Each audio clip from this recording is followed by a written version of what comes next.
Good afternoon. My name is Melissa Dietrich, Longwood Gardens Associate Director of Membership, and I'd like to welcome you to The Beauty of Perennial Edibles. This event will be recorded and accessible via our website. In addition, a resource guide of all of the perennial edibles that Alex will be highlighting. It is my great pleasure to introduce our presenter, Alex Correia, a horticulturist at Longwood Gardens, where she manages the Ornamental Kitchen Garden and Herb Garden. The vegetable growing was her first love of horticulture, and now she enjoys finding ways to highlight edibles in the Ornamental Kitchen Garden. Alex, thank you so much for being with us today to share your love of growing perennial edibles. Hi everyone, thanks for joining in today. I'm going to talk a little bit about the Ornamental Kitchen Garden as a whole and then talk about some of the perennial edibles that we're experimenting with. So in 2019, we redesigned the garden. My predecessor to this role, he did these sketches, laying out some permanent beds in different sizes and shapes. Some of the goals of the new design were really to make the garden more ornamental, to increase the growing space that we had in there for different crops, and to kind of tie to the larger idea garden, which is where the kitchen garden sits, and the larger garden of Longwood. So we incorporated a lot of woody plants, a lot of hedges that would tie into like the hedges in the main fountain garden. We put in a lot of flowering trees that would bloom at the same time the tulips were blooming in the spring. And we added a lot of perennials because we wanted plants that had longer interest, winter interest, and were easier to maintain. And one other component of the design is to always include these very tall bamboo structures that kind of raise the ceiling of the garden.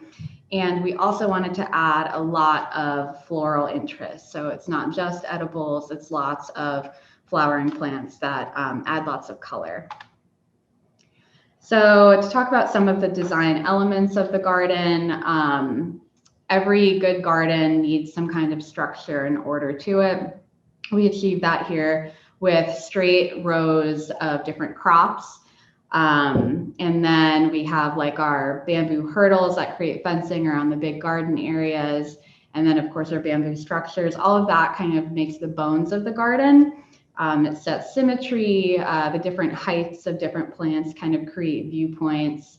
So that's how we get our structure in this garden, which normally if you didn't have all of those pieces, a vegetable garden would be pretty bare in the early spring and the winter.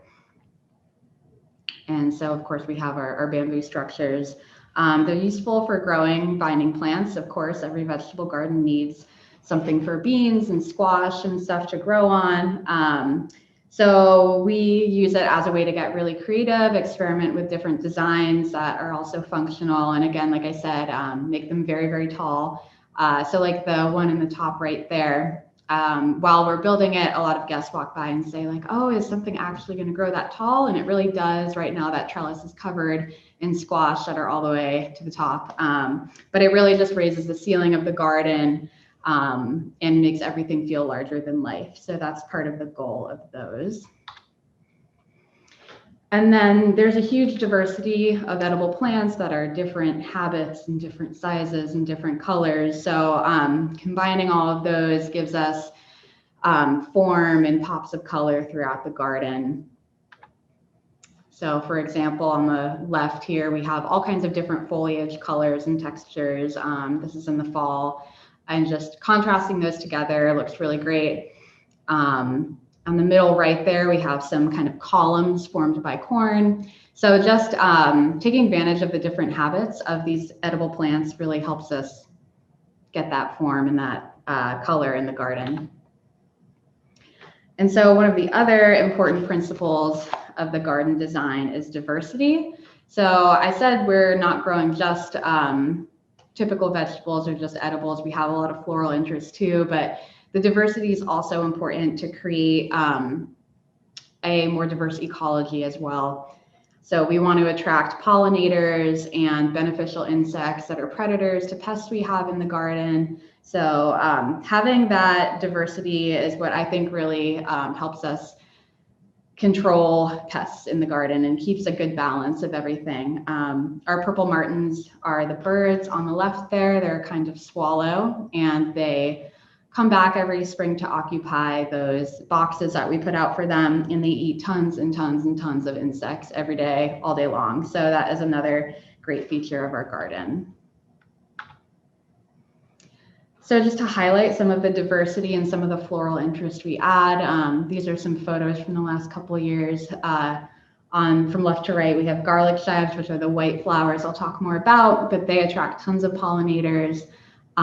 We always sow a wildflower mix in the spring, which is the second picture, and we'll incorporate different grains in with that, like einkorn, which is like an ancient grain.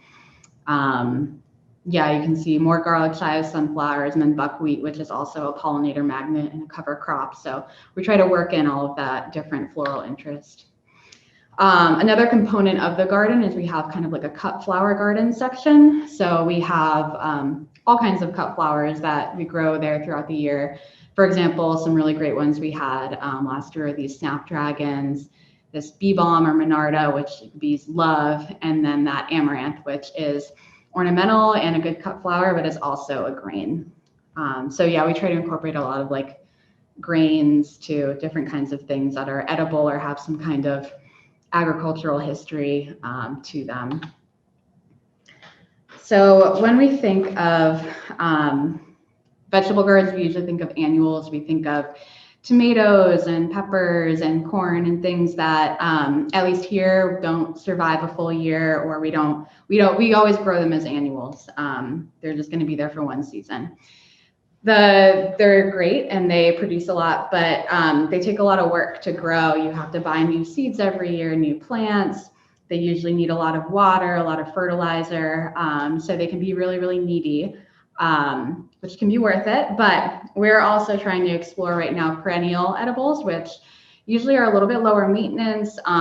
They will come back year after year, get bigger year after year, and usually add some kind of interest in the winter or like the off seasons when the vegetables haven't grown in quite yet. So that is why perennials have a place in this garden.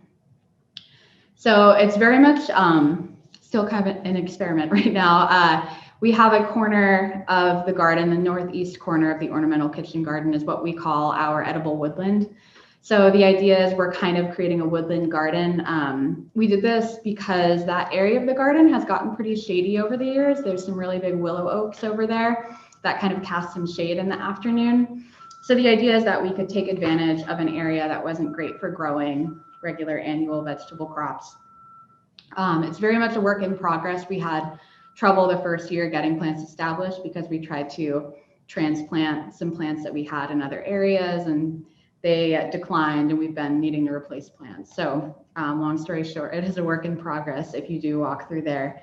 But what we're going for is a kind of layered garden, which is a common concept in permaculture. If you're into that, I don't know a ton about permaculture, but with a layered garden, we have larger trees that create a canopy. We have smaller trees and shrubs, and then we have herbaceous perennials underneath that, ground covers. I do work in a few annuals as well to fill in space. So that is what we're going for. And as I talk about the different kinds of plants that we use and that I would recommend, I kind of start from the bigger layer and work down to the smaller stuff. This is a picture of the edible woodland in the fall, looking pretty good. So you'll find that a lot of the plants I highlight are they're ones that I really like, or they're ones that I find very ornamental and have a lot of value in the garden. The idea, again, with edible perennials is not to necessarily like carve out like an edible growing space in your yard, but there are plants that you can work into your existing landscape and garden. So they should have a lot of ornamental value as well as edible value. So the one that we'll start with is pawpaws. If you're not familiar with pawpaws, they're very popular nowadays. They are native, they're an understory tree. They appreciate some dappled shade, but they've become very popular as a native fruit that is kind of like tastes like a tropical fruit. They even look a little bit tropical. So they get these kind of strange brown red flowers in the early spring. They're pollinated by flies and some bees. They have like a stinky smell that attracts flies, but they're very cool looking. And then they eventually bear this fruit on the right, which is kind of like a mango, but with a thick skin, kind of a custardy orange flesh, and some big seeds in the middle. Very good for making like a sorbet, putting in a milkshake. I like to do that. Or pawpaw beer has become very popular. And if you go to the Delaware Center for Horticulture's Fall Fest in Wilmington, they always have pawpaw beer and lots of pawpaws to try if you are unsure. Yeah, so the plant is very easy to grow. It's native. You can see it when you go on hikes in Pennsylvania, Maryland, Virginia. Pennsylvania is kind of the northern range of them. And they are related to some other tropical plants. They spread by suckers. So if you plant a few of them, they'll eventually form a colony. Yeah, they're very easy to grow. Just a little bit of shade, kind of regular average soil, but they're definitely like a good forest kind of plant. So next, another small tree, we have serviceberry. It's also called shadbush, juneberry, saskatoon. It has a lot of names. It has become very popular as well, particularly as a street tree. They're all over Philadelphia, so they're very easy to grow. They can take those harsh conditions. They can take wet feet. They're in the rose family, and they have these beautiful flowers in the early spring. If you drive around, I think I mentioned they're native, but if I didn't, they're native, and you can see them in our woodlands, and again, kind of the mid-Atlantic. They're one of the earliest things to bloom. They bloom at the same time as redbud. And then in June, they get these fruits on them, which are fairly tasty. But if you have other rose family plants growing nearby, they might get cedar apple rust, which is the disease pictured on the right there, that kind of orange fungus. So we have a lot of cedar apple rust in our garden, so we don't usually get a whole lot of edible fruit off of it. The birds also love it, so if you want to get a harvest off of it, you'll have to put a net over your plants. But I think it's worthwhile just as a landscape tree even to feed the birds and to add some beauty to your yard. And in the fall, it gets beautiful autumn color. So definitely a worthwhile plant. And you can harvest the berries if you take a little extra care. All right, next we have elderberry, which is a vigorous shrub. There are American species, which are native, and then there's European species as well. It gets these beautiful white flowers in the spring, which people will make elderflower syrup with, or you can even fry them into fritters, I've heard, though I've never tried. And then later in the summer, they get these purple fruits on them, which are supposed to have great immune boosting qualities. But you can make syrup out of it, you can make tea out of it, and it's very tasty. But you actually don't want to eat the fruits raw. They can upset your stomach, so you do want to cook them or dry them first. They are very vigorous, so they will grow very, very quickly, as you can see from these photos. It's a pretty big shrub. They will sucker, which I'm going to use that word a lot. Suckering means they like send out roots underground, and then they'll kind of pop up new shoots elsewhere. So if you don't want them to spread, you do have to dig the suckers out each year. So you need to give them a lot of room. And next we have blueberry, which I'm sure we're all familiar with, but I wanted to talk about it too as a great ornamental plant. If I were designing a landscape for myself, I would incorporate lots of blueberries, even just for their ornamental value. They get these beautiful little flowers, which are pictured in the top right in the early spring. And then, of course, they get fruit in the summer. And the fall, they have amazing fall color. So they're great. They're also native. The first cultivars for blueberries were developed in New Jersey. So they're very local, very native. And of course, the birds do love them. So if you want to get a harvest, you do need to net them as well. If I was going to plant a crop that I wanted to be able to harvest a lot from every year, I would probably plant them in a block with a permanent metal structure over them to put netting over. That's usually what most commercial growers will do. If you had them dotted in your landscape, it would be a lot more difficult to go and cover every individual plant. So that would be my advice if you were trying to plant some new ones. The other big consideration for blueberries is that they do prefer acidic soil, 4.5 to a 5.5 pH. So you'll want to get your soil tested before you plant blueberries, and you can amend it accordingly with sulfur. We use Hollytone, which is a natural fertilizer that has acidifying properties with it. So that is important. If you don't acidify your soil, you'll notice the leaves will get a little yellow. So that's how you know that you need to add a little sulfur. So that is blueberries. And another great small shrub, berry shrub, is gooseberries, related to josta berries or currants as well. They're all in the genus ribes. So they like full sun is better, but they can do well in part sun too. For pretty much all of the shrubs I'm talking about, they can do some part sun. They can do like a dappled shade thing, but they probably won't flower and fruit quite as much as they would as if they were in full sun. So gooseberries are pretty easy to grow. You just need to give them good air circulation, good spacing, because they can get some diseases. They are part of the life cycle of a disease called white pine blister rust, which affects white pine trees, which are a significant like forest species. So it's actually illegal to plant ribes in a few states. Pennsylvania is not one of them. So if you live in another state, you do want to check that first. But yeah, they're very, very easy to grow. You can train them into different shapes or just keep them in a shrub form and cut out old canes as they get old. But they're pretty easy. So a new one for us is honeyberry, which is a kind of honeysuckle, but it is not invasive like a lot of the invasive honeysuckles we do have around here. It stays as a bush and it gets these blue fruits on it, pictured on the right. So far, we planted some this year, so I can't report too much on how they do, but I've heard that they perform pretty well in this area. And you do need multiple varieties for cross-pollination.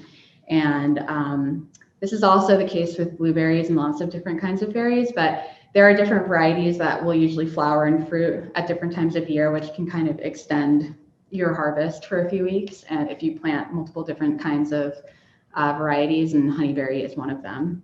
So there are different varieties that fruit earlier and later in the summer. Kiwi berry is one of my favorites. If you're not familiar with kiwi berry, it's a true kiwi plant, but it's hardy here. The fruits they're small, they're about like an inch long, and they're hairless, so they're not like a regular kiwi, but I think they're a lot tastier because they don't have the fuzz on them. They're so sweet, so soft. They're very, very good. And they're very hardy. They are a long-lived woody vine, so they're something that you would grow on like an arbor or a pergola or like a really sturdy structure that's going to be standing for a long time. We had a really good few kiwi vines planted in our old student exhibition garden area in the Idea Garden, which unfortunately is no longer there with the new construction. But those plants were old and we got tons and tons of fruit off of them. They're really vigorous growers, so you prune them back pretty hard in the winter. But other than that, they're fairly easy. They just need something to climb on. And you do need a male and a female for pollination. And another vine we have is passion flower. So just like the annual tender passion flowers you might buy at a garden center in the spring, it is a true passiflora, and it is hardy here. Another name for it is maypop, because it gets these little fruits on it that are pictured in the bottom right. And in May, they'll fall on the ground and you step on them and they pop. That's why they're called maypops. But they get those beautiful passion flowers, these little fruits. So while the hardy kiwi is a woody vine, it'll have a big, thick stem after many years and you cut it back. Passion flower is an herbaceous vine, so it will die to the ground in the winter. And it is really, really vigorous. It is, I've learned, almost impossible to get out of an area if you ever want to take it out. It spreads really vigorously by suckers, and if you leave any little bit of root in the ground, it will resprout. So we have areas of our garden where every single week we go through and like dig some roots out and we cut it back off of things it's growing on. So you definitely want to give it a lot of space. But it is a very pretty vine. It is also native. And next is black raspberries. The number one reason we are growing black raspberries is for their beautiful red stems that they have in the winter, pictured in the bottom right. I mentioned that we're trying to incorporate more winter interest into our garden because it looks pretty empty in the winter. So that is a great one for us. Black raspberries are just like regular raspberries, but they get these dark fruits. They're very tasty, and you do need a trellis to grow them on. Yeah, and if you don't know much about pruning blackberries, raspberries, etc., it's fairly simple. They fruit on their second year wood, which are called floricanes. So cane fruits, they all grow on different canes. So in that picture, the canes that have fruit on them, they'll bear fruit, we'll harvest it, and then it'll start to turn yellow and start to die. So after they're done flowering, we will cut those out to the ground. And then the canes that are left are called the primicanes. They're the first year canes, and that will be our fruit for next year. So I can answer questions more about that if you want to know more about pruning brambles or cane fruits, but that is in a nutshell how we prune them. And so similarly, another bramble is our blackberries. We like to grow thornless varieties because they're very easy to work with. They get these really pretty flowers on them in the spring and then these big black fruits. They're really delicious. The same thing where they need staking or trellising. And then after they fruit, we cut out the canes that bore fruit and then let the first year canes that did not bear fruit, we let them grow in. And another pruning tip for brambles is that those first year canes, if you cut them back a bit, and I think in the resource I say how far to cut them back, they will branch and then they will bear more fruit the following year. So that is all you need to know about pruning brambles. Pictured on the right is one that is suited for a pot. There's a company called Bushel and Berry that has developed a lot of varieties of different kinds of berries, of blueberries, of raspberries, blackberries, strawberries that are suited to pot culture. So if you have a container garden, there are some good varieties out there. So you can look that up, Bushel and Berry. So that was all our woody, shrubby plants. Now we're going to talk a bit about the smaller herbaceous perennials that we grow. So one that I really like is pictured here. It's called Turkish Rocket. That is a row that we have planted kind of bordering our edible woodland garden. It is a brassica, so it's related to the cabbages and broccoli and all of that, but it's perennial and it gets these beautiful flowers in the early spring, pictured on the left. And you can eat all parts of it. You can eat the leaves, but my favorite way to eat it is on the right there. It's kind of, you pick the flower shoots in the early spring and you can eat them like asparagus. It's kind of like a broccoli raw, but it's not really bitter at all. So that is very, very tasty. It's a drought tolerant plant, can grow in partial shade. And it also propagates by little root fragments. So if you were going to try to dig it out and you left a little piece of root in there, it would sprout again. The only issue we've had with this plant is we had voles last year that ate a good bit of the roots, but they bounced right back. And so rhubarb, everybody knows and loves rhubarb. It gets very big, so you want to give it a lot of space. It gets these ranging from green to red stems, these petioles or the leaf stalk. And you harvest them in the early spring, and you only want to eat the stalk because the leaf contains high amounts of oxalic acid, which can be toxic in high quantities. It prefers full sun, just good rich garden soil with a lot of compost, and it is deer resistant. In order to establish it, when you order it online, they'll send you these little crowns that you plant. And when you plant them, you don't want to harvest from them the first year. You want to wait till the following year once they are established. And they often will go to flower, which if they do, it's best to cut the flowers out if you want to keep a full bushy plant that's productive. But the flowers, I think, are also pretty ornamental, so I usually leave them. And asparagus, which is another one that we all know and love, but a lot of people are surprised to see how it grows. In the bottom right corner, you see like the spear that we know as asparagus. That comes up first in the early spring, and that is when you would harvest it. And if you don't harvest it, it keeps growing and it leaves out to form the ferny foliage that you see on the left there. It makes a really good hedge when you plant it in a row. So we have a hedge of it all around our herb garden. And when you plant asparagus, you get it as these crowns that come in the mail. You plant them in the ground, and you do want to give them about 3 or 4 years before you harvest from them. So asparagus is something you do want to like plan for in your garden, know where it's going to go, and it can stay there for a while. It gets these berries in the summer that turn red. The birds love them. And then eventually all those canes will turn yellow and die to the ground, and you can cut them out. But asparagus is very easy to grow. And if you've never had fresh asparagus out of the garden before, it tastes completely different than anything you'd buy from the store. So I highly recommend it. Next we have bloody dock or sorrel. So it is like a French sorrel. It's the same genus, but it's perennial. And this species in particular has these red veins, which are very ornamental and pretty in the garden. You would eat it like you would a sorrel or a spinach. It's tart.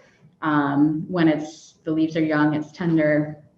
It will go to flower and seed around in your garden. So I would again cut flower stalks out to keep it bushy and to keep it from seeding around. But it can grow in partial shade. Yeah, it's very ornamental. So I think it's a great plant to incorporate into any kind of existing garden bed or what have you. And next we have cardoon. This is a great plant. It's related to artichoke, so it does look like artichoke. But what you actually eat are the petioles. Again, that is a word for like the leaf base, the leaf stalk. So on the bottom right there is a picture of cardoon stalks being blanched. So you can wrap them with fabric or with cardboard, anything to exclude light, and that will keep them tender and tasting good. So I have not actually tried this before, but that is how you do it. But it's a great garden plant otherwise. It's grown commonly as just a garden ornamental in the States, but in the UK and in the Mediterranean, it's grown as more of a vegetable. So it has these huge, gorgeous silver leaves. And then this time of year, it gets these little artichoke heads on it that get these purple flowers eventually. So very ornamental. It is a pretty large plant, so you do kind of want to give it room. Also, cardoon is a tender perennial, so it may or may not survive depending on the conditions you give it. So we're going to try to overwinter it for the first time this year. I'm not sure how successful we'll be. Next, we have sea kale, which is another kind of brassica related to cabbage and kale and broccoli, etc. It really likes dry, well-draining soil, so you don't want it to get waterlogged. You can grow it in, if you have an area that's kind of sandy, not great soil, it would probably do well there. It gets these big, beautiful silver leaves. When they're young in the early spring is when they are edible or taste the best, and that is when you would harvest them. But this plant looks great in the garden year-round. In the spring, it gets those white flowers. Which again, if you cut flower stalks out, it will keep the plant looking bushier, looking a little bit healthier. So if you want the foliage, then you might want to sacrifice the flowers. And it is also easily, like the Turkish rocket, easily propagated from little fragments of root or from seed. And then horseradish is probably a plant that, or at least a food that we're familiar with. Also a brassica related to the Turkish rocket and sea kale. It gets these big roots that are kind of spicy, radishy, and it has these broad leaves pictured on the right. I think the leaves look interesting in a garden setting. We have a big patch of it in our herb garden. You can kind of see in that picture, those broad leaves are contrasting some rosemary. You can kind of see at the bottom that that fine texture rosemary and the bold foliage look pretty good together. Horseradish is another one that once you have it, you can kind of never get rid of it, because if you leave any little bit of root in the ground, it'll sprout. So put it somewhere that you want it to stay, and you would harvest the roots in the fall. If you don't harvest the roots, the clump will slowly get bigger and bigger and bigger over time. And then next we have garlic chives, which is a favorite that we have in the vegetable garden as well. Garlic chives are basically a perennial chive or scallion. They have these garlicky, tender leaves that are best harvested in the spring and summer. Right now, this is the time of year when they start to put out flower shoots, and probably in a few weeks it'll be blooming. And when it blooms, it looks like that. It's beautiful. It attracts tons and tons and tons of pollinators. And we have it planted as borders in a couple of areas of the garden, so it's very attractive. And the greens are used commonly as a chive substitute. They're used a lot in like Southeast Asian cooking. So that is a really great plant. If you let those flowers go to seed, it will seed all over your garden, which can be a little bit of an issue because it is like a bulb. It's rooted pretty deeply in the ground when it starts to grow. So it's very hard to actually get the weed out once it starts growing. So we try to cut back all the flowers before they set seed to prevent that from happening. This is a new experimental one too. It's called perpetual spinach. It is the same thing as regular Swiss chard that we know as an annual in the garden. It's supposedly a tender perennial around here, or it's at least very frost tolerant, that it will last later into the winter. So we are growing it for the first time this year. We'll see how it performs. But you grow it and you prepare it just like you would Swiss chard. It's mostly like a cooking green. It's growing pretty well in partial shade where we have it right now.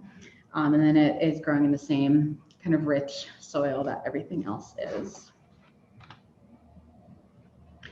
And next we have quamash, which is also, we just call it camassia because it is a very common bulb that we use in our bulb displays here at Longwood. It is native to America and was used commonly by Native Americans as like a starchy potato-like vegetable, the bulb that is the bulb from this plant.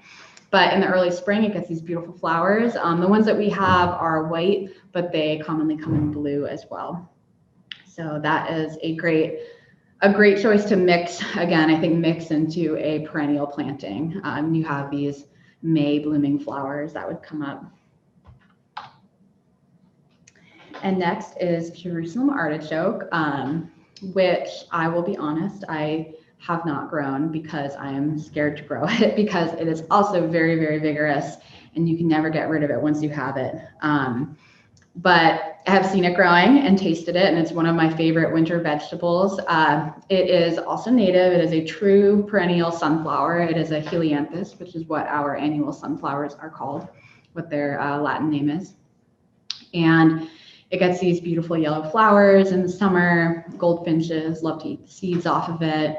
And in the late fall, early winter, you would cut back all that herbaceous material and dig up some of these tubers, which don't look like much, but they're really, really tasty. They're very nutty. They're great roasted, mixed in with other root vegetables. My advice on if you didn't have a good spot for it, because you would want to put it somewhere that you can let it spread. But if you don't have that, I know somebody here who grows it in a big wine barrel. So they will plant a few tubers in this big barrel every year. At the end of the year, they'll dump the contents of the barrel out. They'll fish out all of these tubers, keep most of them to eat, and then just put a few back in for the next year. So if I was going to grow it, that is how I would do it in a container. And lastly, we have Japanese ginger, which I think is a great plant. We have it in the woodland. You can come see it. It is native to Asia, and it loves the shade. It will kind of burn a little bit in the sun earlier in the season. These variegated cultivars look great. They really brighten up a shady spot in the garden. They kind of have a tropical foliage look. So they would be right at home in an area that you have like hostas, coral bells, things like that. And later in the summer, they get these inconspicuous little flowers at the base of the plant. They have a mild ginger flavor. They're really, really popular in Japanese cooking. I know someone who picks them and sells them to Japanese restaurants in Philly for a good amount of money. So they are great, but they're a great garden plant either way. And then a little bit about sources. There are lots of places you can buy these plants. Obviously, it's easier to find the more common things, but our go-to for berries is Norse Farms. They have all kinds of brambles, blueberries, and then they have things like rhubarb and asparagus and horseradish. Stark Brothers is a mail order nursery that has all kinds of fruit trees and shrubs. They even have pawpaws and things like that. One Green World is a mail order nursery. I've only worked with a little bit, but they did have things like honeyberries and some of those oddities. And Cultivariable is a website that sells some tubers and things, but mostly they have really good informational resources on different kinds of perennial edibles. And then the Experimental Farm Network is based in New Jersey, and they have all kinds of seeds for all kinds of strange vegetables and fruits available. And then even Fedco, which is a more popular seed source, they're based in Maine. They have seeds for all kinds of cool things, some of which were featured on here. So I would definitely check them out. And if you want more informational resources, the Philadelphia Orchard Project is a local one. They have a whole page on their website with different like resource fact sheets about a lot of these plants. They plant orchards all over the city of Philadelphia, which is cool to check out if you're around. And they have a big service berry picking day at some point in June. So yeah, they're a great resource. Again, the Experimental Farm Network doesn't just have stuff you can buy, but they have lots of informational resources. Penn State Extension is always there for you if you need gardening advice. And if you ever need a good internet source for growing different plants, definitely the best one you can find is the Missouri Botanic Gardens Plant Finder. They have great plant profiles for most common garden plants. So stay away from those kind of home bloggy ones and go for Missouri if you want good information. Thank you, Alex. That's fantastic. So we have a few questions. Our first one is from Stephanie. Could you share a few specific types of blueberries? I don't know that I can speak to which ones are worthwhile or which ones you want for this or that necessarily. There are a lot of like tried and true varieties that were like originally developed in New Jersey and are pretty popular. I think those are like Duke and Jersey and Blue Crop, and there's like 7 of them, but those ones are very widely available. You'll find them like everywhere. Then there are some like color variations. So one that we have in the garden is kind of a hedge. I don't think I mentioned blueberries make great hedges as well. That one's called Pink Lemonade. It gets these little pink fruits. And then that same company I mentioned that makes the pot-sized berries, bushel and berry, they have a lot of great pot varieties. So one that we're looking for right now to form a low hedge is called Berry Bucks, as in Buxus is the name for boxwood. So it has boxwood-like foliage and attractive foliage meant to be grown as a hedge. So there's all kinds of weird shapes and forms available now for blueberries, but there are tried and true varieties. You'll find those if you look at the Norse Farms website. They'll kind of spell those all out for you. Great. Mindy had a question about perennial edibles that could be poisonous for pets, specifically dogs. Mm-hmm. Are you aware of a resource that we can direct to? Mm-hmm. I don't know if I'm aware of a specific resource. I would think most nurseries would say if something was particularly poisonous for pets. I don't know of any of these plants to be poisonous for pets, but it's certainly possible that they could be. That's all I have. Okay. Andrea had questions about honeyberries. Are they native? They're not native. I think they're native to Asia. Mm-hmm. Kelly had a question about kiwi berries. So she has 2 plants and the leaves grow, but they got flowers this year, but no fruit formed. Mm-hmm. She has fertilized it a bit with McGarry's, but do I need more fertilizer or other suggestions? I would first, maybe next time they flower, double check that you have a male and a female flower. Which you could probably look up photos of the difference, but they'll have different structures in there. But fertilizer is definitely not the answer if you want something with fruit. That just people like to fertilize when they aren't sure. I get that question a lot in the garden. They're not sure why they're not getting fruit on something. But if you fertilize, it encourages a lot of leafy green growth, and it actually discourages fruit production. So even on things like tomatoes, you don't really want to fertilize them until after they've started producing fruit already. But yeah, I would check to make sure you have a male and female, because it sounds like it would be a pollination issue. Thank you. Connie had a question about pruning blueberry bushes. Yeah, blueberries they're pretty easy. They will live for a pretty long time. So you want to prune them kind of how you would prune any other shrub, where you just want to make sure they're going to grow healthy. So you want to, any crisscrossing branches, you want to make sure you don't have that. Take out anything that's rubbing against something else. Make sure you have a lot of good airflow. And then just in general, prune out some of the canes that are really old, that are maybe like 5 or more years old, to just cut those out to encourage new growth. But if you do that, then they should last decades in your garden. We also have a question from Tiana asking about currants and how to prune them. Are they close to the blueberry bush pruning? Yeah, they're kind of similar, where you just want to make sure they have good air circulation. So making sure no part of the plant is getting too crowded. So you can thin them out if an area is really kind of stuffy with foliage and branches. Other than that, if there's any canes that are getting pretty old that have maybe been there for like 5 or more years, just like prune 1 or 2 of those out every year to let new growth fill in. Elizabeth asked if you had a particular favorite perennial for making tea. Making tea. I didn't do as much tea making as I would like to, but I would definitely save elderberries to dry and make tea with that in the winter. Like I said, they're supposed to be really good for your immune system. It was really hard to find elderberry syrup, etc. At the beginning of COVID, everybody was buying it. So if you can dry your own elderberries and save them to make tea with for the winter. Lucy asked, is there an edible part to squamish, or is there mainly just visual interest of the flowers and leaves? For like squash, like regular typical squash plants? Squamish? Squamish. Mm-hmm.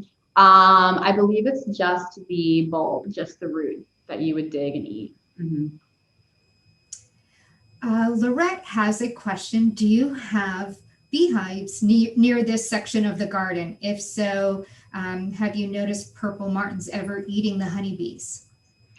We don't have any beehives right near this part of the garden. We do keep hives. A volunteer keeps hives that are in part of the behind the scenes area. I'm not usually ever going by them, but there are plenty of bees in the garden. I imagine the purple martins might eat them, but I don't know. I think they probably eat smaller bugs, things like mosquitoes and gnats and things like that. Terry asked, any natural ways besides netting to deter bunnies, deer? We've received that question a few times, actually. Yeah. I don't have a magic answer. Unfortunately, I don't have to, fortunate for me though, I don't have to think about it too much at Longwood, because we have a fence around the garden, and we have other ways we try to manage deer and rabbits on property. But a physical barrier is definitely the best way. The only real way you're definitely gonna keep them out. So if I was gonna have a vegetable garden at home, I definitely would invest in putting a fence around it. But if you can't do that, people do use different kinds of scent repellents. There's a product we use here called Deer Scram. I don't think it's cheap, but I think it works better. From what I've heard, it works better than other products that are out there. But coyote pee is something people use too. So repellents are really the only thing besides the physical barrier that's definitely going to work, other than just planting things that the deer don't prefer, things that are deer resistant. Okay. Barbara asked, is there honeyberries growing near the Longwood restaurant entrance? I don't believe there's honeyberries growing anywhere besides in the Ornamental Kitchen Garden right now. The restaurant entrance, there is a different kind of hardy kiwi growing that is bigger and has a fuzzy skin on it. It's not the same thing as the kiwi berry, but very similar. And if you go by there right now, there are kiwi fruits on it. So that's the only thing I can think of that is edible over there. Okay. Question from Stephanie. Do you know of any perennial edibles that would be complementary to Christmas lights in the fall in terms of something that isn't too deciduous and disappears in the winter landscape? I think everything that I mentioned here is deciduous. I can't think of any evergreen perennial edibles, at least that I've grown. There are lots of great not edible things. You'll find we'll light up plants in our gardens like small sweet bay magnolias are really nice, or viburnums, things like that. Okay. Anne had a question. If you had a large hanging basket in the front of your home that gets lots of sun, but you could only plant one perennial edible, what would you buy or what would you plant? Good question. If it's a hanging basket, I'd probably want something that is pendulous, like it kind of drapes over the sides. And strawberries are really good for that. And that same company, Bushel and Berry, makes really good ornamental strawberries for that purpose. Ornamental and edible, but they have different flower colors, which is fun. Okay. Carolyn had a question about testing the pH of soil. Could you share a little bit about that? Yeah, I believe there are home kits you can buy, probably at a hardware store to test your soil, but Penn State Extension takes soil samples from people and will give you basic information, pH being one of them. So I would do that. We have a lab here at Longwood that will test pH for our soil, so I'll try to do that throughout the year. But if I was doing it at home, Penn State Extension is where I would go, or any local extension to where you live. Meredith had a question about, she has a fig tree that does amazing, but every year she does seem to get these fuzzy white-gray flies. Thoughts on whether this needs to be controlled, and if so, how, and is there a non-toxic way to do it to ensure not to hurt the fruit? If you don't see any damage on your plant, then there shouldn't be any need to control it. I don't know if I know exactly what insect you're referring to, but I don't know if figs have any serious pests. So no, I would say don't control it. Okay. Justin asked about fruiting shrubs, and is there any other way to keep birds away other than nets? Netting? Fortunately not. Nope. No humane way. Tiana had a question. What are the best perennials to help sustain wildlife over the winter? Any of those fruiting shrubs I mentioned are great. There are a few other things that are like not super tasty, but are technically edible. One is called chokeberry. It's called chokeberry because it's so sour it makes you almost choke when you eat it. So that's technically edible. It's not super great for eating, but it is really ornamental in the garden, and it's widely available. It's native, and the birds love it. Yeah, any of those fruiting plants. Generally, one of the best things you can do to support wildlife in the winter is don't cut your garden back. People love to they see the dead branches and they just want to cut it to the ground in the winter for your like herbaceous perennials. But all of those stems and stuff are habitat for insects to overwinter in. So you really want to leave as much growth as you can over the winter. Great. Irene had a question about drying elderberries. Is that possible in a dehydrator? Do you know? Yeah, I would think if you can cut the whole like bunch of berries. They kind of grow in like a raceme, I guess it's called, kind of in a little umbrella structure. You can cut that whole structure off and pop it right in your dehydrator. Otherwise, I think you might be able to just hang those structures to air dry. But yeah, if I had a dehydrator, I would put them in there. Deborah wanted to know, is there any way to avoid or control cedar apple rust on June berries?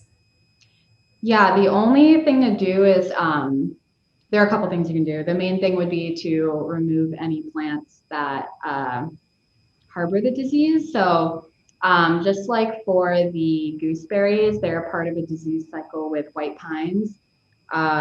Cedar apple rust, cedars and apples. So cedars, red cedars, junipers, those are pretty common plants that grow wild around here. So if you have those in the area, you're gonna be able to get cedar apple rust.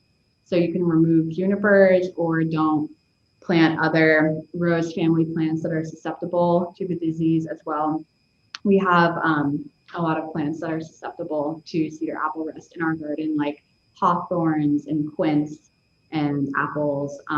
So if you have those around and if you have junipers around, it's possible for you to get cedar apple rust. Other than that, what commercial apple growers would do is they would spray fungicides all spring to prevent infection. So that would be the unnatural way to control it. Okay. Kelton had a question about how long did it take to establish a purple martin colony and the upkeep of them. Could you speak a little bit about those wonderful birds? Yeah, I can speak a little bit about it because I don't take care of them directly. I don't know how long it took to establish the colony because they've been here as long as I remember being here. But we have a volunteer who takes care of them, and pretty much what he does is he comes in the early spring, winter before they get back, and he cleans out all of the boxes. And throughout the year, he checks on them to see how many eggs were laid. Just yesterday, actually, we had a couple folks from the Delaware Nature Society come out, and they put little radio transmitters on them to be able to track their movement. And then they hatch and they leave again in the fall. So it's pretty much just cleaning out their boxes and having it there. I know that they need a certain amount of open space, like so many acres of open space around them. So I don't know exactly, besides that, all what goes into attracting them in the first place, but I think once you have them, they do come back every year. And I can also share, we have quite a few blogs on Longwood Gardens website about purple martins, so they can definitely check that out for additional details. Martin had a question. How can you tell when elderberries are ripe? Do they get soft? He's noticed that his are on the harder side or harder nature. Mm-hmm. So they start out green and they turn to purple. So once they're all purple, they should be good to go.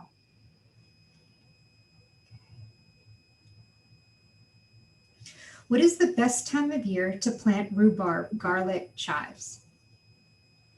For rhubarb, I think the spring. Garlic chives, you could probably do fall or spring.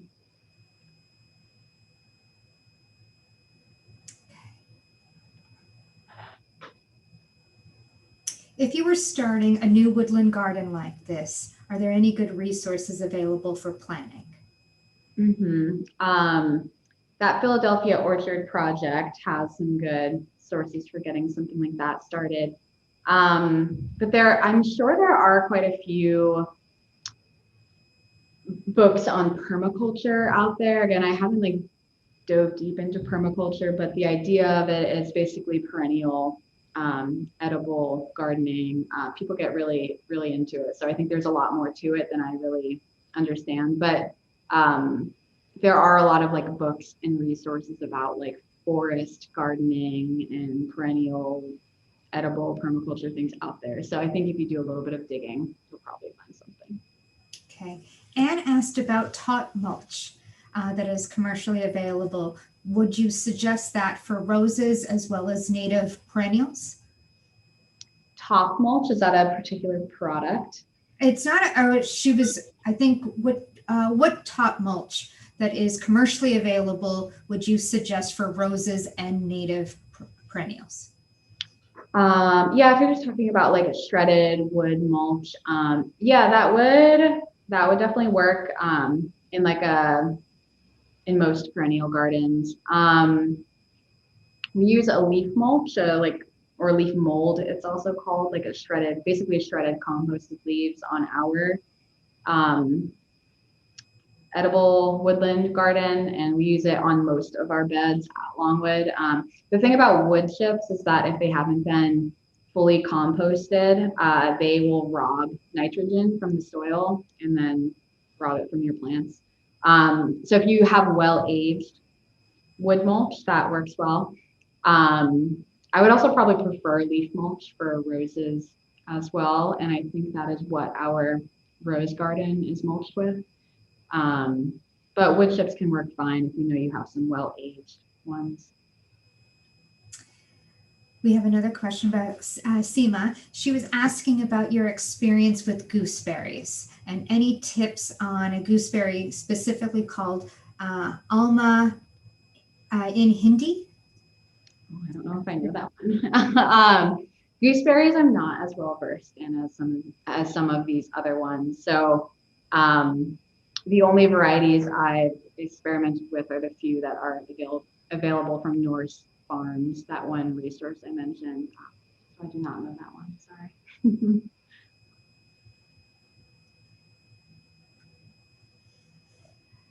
Anything that you do to improve your soil. So Anne had a question about improving your soil that to help with fewer weeds. Generally, to improve our soil, we just add lots of compost every year. And that's because we have a really intensive growing situation where we're trying to grow a lot of different things in the bed over the course of a year. So we add a lot of compost. We try not to till anything. Our compost does bring in weeds sometimes. So if you don't know that the compost you're getting has gotten hot enough that it killed all the weed seeds in there, then that might not help you with weeds. Generally, what we do to control weeds in the garden is we use a hoe called a collinear hoe, and we cultivate the top of the soil every single week. We go through with volunteers, and you basically scrape up the very top crust of soil that prevents young weeds from germinating. It helps the soil hold moisture because it kind of breaks that top barrier where the moisture is leaking out of the soil. That's the main thing we do. If you have a lot of space you're trying to grow in, plastic mulch or landscape fabric mulch keeps moisture in the soil and suppresses weeds. That's what most commercial growers use, is plastic mulch on everything. Yeah, that's my main advice. But if you, it really shouldn't take you that long to go through and cultivate your garden beds every single week. When I had my own vegetable garden that I was taking care of, it would take me like 20 minutes a week for this really big garden, and then I wouldn't have weeds. So that is my main recommendation. And we're going to end with one last question, and this is about strawberries. When do they need to be fertilized? I would probably fertilize them after they're done fruiting in the summer. But to be honest, I really don't add a lot of fertilizer in general to anywhere in the garden. So that is not, I don't normally do much to fertilize the berries. Again, we like try to add compost to encourage natural nitrogen production in the soil. So I don't do much to fertilize them. Okay. Alex, thank you so much for sharing your passion about gardening with our members. This is a recorded presentation. It will be available as well as a resource sheet of all of the different plants that Alex talked about today. And we would also like to thank you, our members. Your support not only preserves our rich legacy here at Longwood, but also helps our gardens to continue to inspire generations to come. So thank you from all of us at Longwood. Have a great day. Bye-bye.